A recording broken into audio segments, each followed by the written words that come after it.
also want to thank Ann, the love of my life.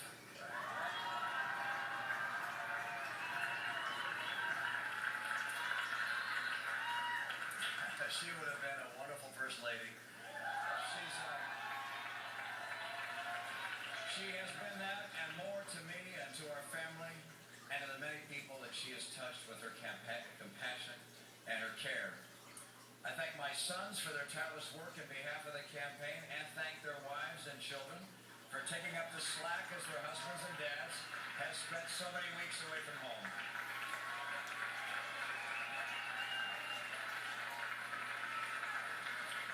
I want to thank Matt Rhodes and the dedicated campaign team he led.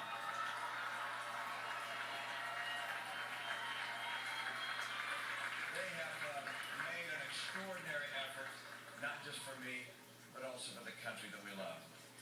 And to you here tonight, and to the team across the country, the volunteers, the fundraisers, the donors, the surrogates, I don't believe that there's ever been an effort in our party that can compare with what you have done over these past years.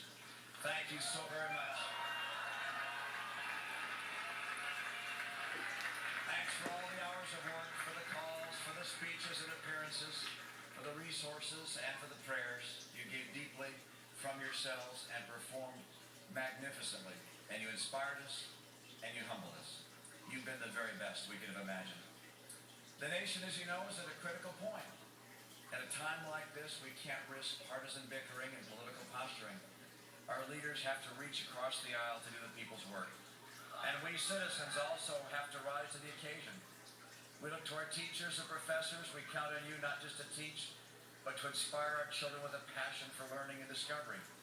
We look to our pastors and priests and rabbis and counselors of all kinds to testify of the enduring principles upon which our society is built: honesty, charity, integrity, and family. We look to our parents. From the final analysis, everything depends on the success of our homes. We look to job creators of all kinds. We're counting on you to invest, to hire, to step forward. And we look to Democrats and Republicans in government at all levels to put the people before the politics. I believe in America. I believe in the people of America.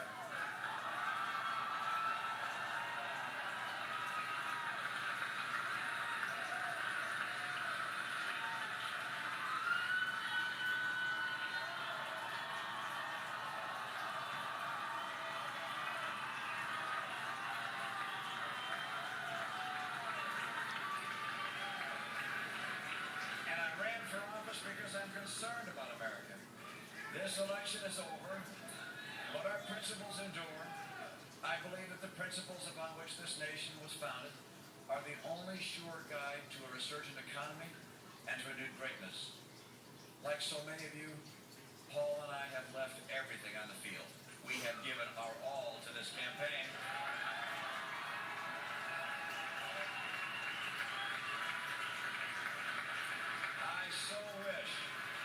I so wish that I had been able to fulfill your hopes to lead the country in a different direction, but the nation chose another leader, and so Ann and I join with you to earnestly pray for him and for this great nation.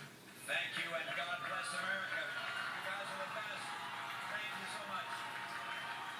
Thank you. Thanks, guys.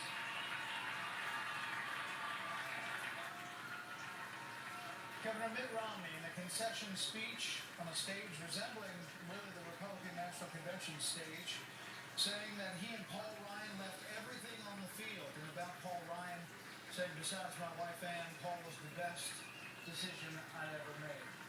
You see Paul Ryan with Governor Romney there.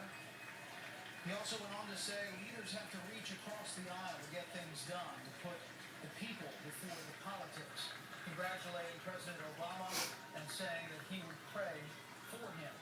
His campaign ends as this family gets on the stage all together, as they have many times throughout the last 2 years, all across the country. Governor Romney all smiles here, but inside his second run for the White House, and like his father, he will come up short. You know, I want to bring back on our panel, it's always hard to see the losing candidate concede. It's always a hard-fought battle. they and their supporters work so hard to get a different result, and in this country that is so politically divided right now, we tend to wind up with these numbers that show tens of millions of Americans, are going to be disappointed one way or the other. Break your thoughts on having covered so many of these about what typically happens now. Does the Republican Party regroup? Does this become an inspiration for them to double down, to look to 2016?